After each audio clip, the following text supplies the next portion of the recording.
playing pinball on a boat.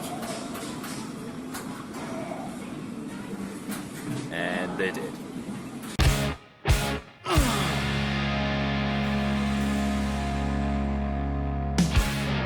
Kings and Queens!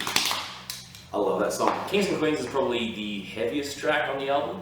That was a riff, I think, written by Danny, and he was kind enough to tell me to play it on bass too. Kings and Queens was a riff that Danny came up with. I remember when I wrote that riff because I was fucked. We had our big drink up at the Beds Beach House when we went to do our writing. We were very, very hungover, not unlike now. And we were at the beach house, we were down in White River where we did a lot of our writing for the album, and we'd had a big drink up the night before, which we usually do. And it was 10, 11 o'clock in the morning, we just kind of peeled ourselves out of the bed and were the bed. We weren't all in the same bed. And I was sitting on the couch one morning feeling sorry for myself because nursing a massive hangover from the night before, just kind of like drop tuning the acoustic guitar and just wanted to kind of like chug away at some stuff just to shake out some cobwebs. Had it tuned down to drop D because drop D is fun playing. And he started with the beginning of that riff and he was like, hang on, there's something kind of here. And that riff kind of came up. Wasn't quite sure on how to resolve it. I've woken up to Danny going, hey, I've got a new riff, because I was sleeping on the couch and he was like, earlier, right? And he goes, dum dum dum dum dum, and I was like, that's pretty cool. Then Dynon came along and was like, well, how about we do this? And so that's how the initial riff had come about. And then we grabbed everybody, once everybody had come back to life, went down to the room that we had set up with all the instruments and started playing it. And originally, the chords moving through the verse were just long chords being held with the drums underneath. And it dragged a little bit, it didn't quite suit. And we didn't quite know what to do with the song for a while, and I started trying to play with a couple of ideas of mine. I brought one in and everybody went, yeah, look, I reckon that's going to do it. And from there, you know, it just got worked.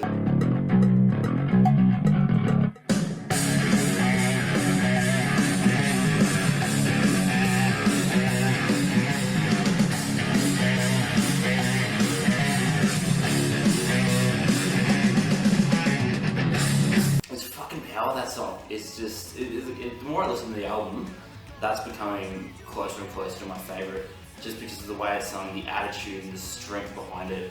A lot of our songs are sort of like, you know, sort of party songs, like keeping it light, and you know, but this one's sort of there's a real fire to it. There's a real sort of tenacity with like the music and the vocal delivery. Like Danny did a great job. It's an angry song. You can hear it the way that Danny sings it. He got into it, he got angry. I'm not really going to tap into what it's about. I will leave that to the people who wrote the lyrics for that. Look, it's about people in the music industry that set out to take advantage of people who are, you know, young bands who are starting out, people who are vulnerable, people who see things like exposure and the chance to play on a big stage, and whether they, you know, whether it might be a showcase of some description, what it happens to be. It's something that we struggled through ourselves and don't like seeing other people taking advantage of. It's just people promising a lot and then basically just sucking the life out of some of the younger bands.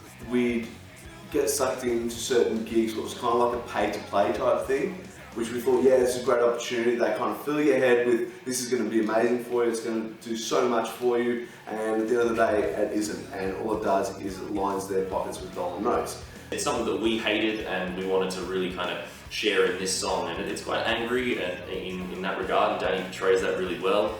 Yeah, there are lots of people that are out there who want to help and who are passionate about local music, and there's a lot of people out there that want to fuck you over and take your money. And being Ablaze, we learned that the hard way, several times. And the best part about being in a band is if someone pisses you off, you can write a song about it and immortalise how much of a fuckwit they are. And so we got to do that more than once on this album. There's a lot of really quite heavy guitar parts and influences from some stuff that maybe we haven't really covered as much in a lot of our other music. I mean, the hardware being probably the closest thing to it of anything. up until this point. And even like the outro section is far heavier than I would have anticipated anything being on this album in the first place. As far as the riffs and the writing goes, that's definitely, the more I listen to it, the more I like it. It's I liked it as is, but the more I listen to it, it's climbing the ladder is my favourite song on the album.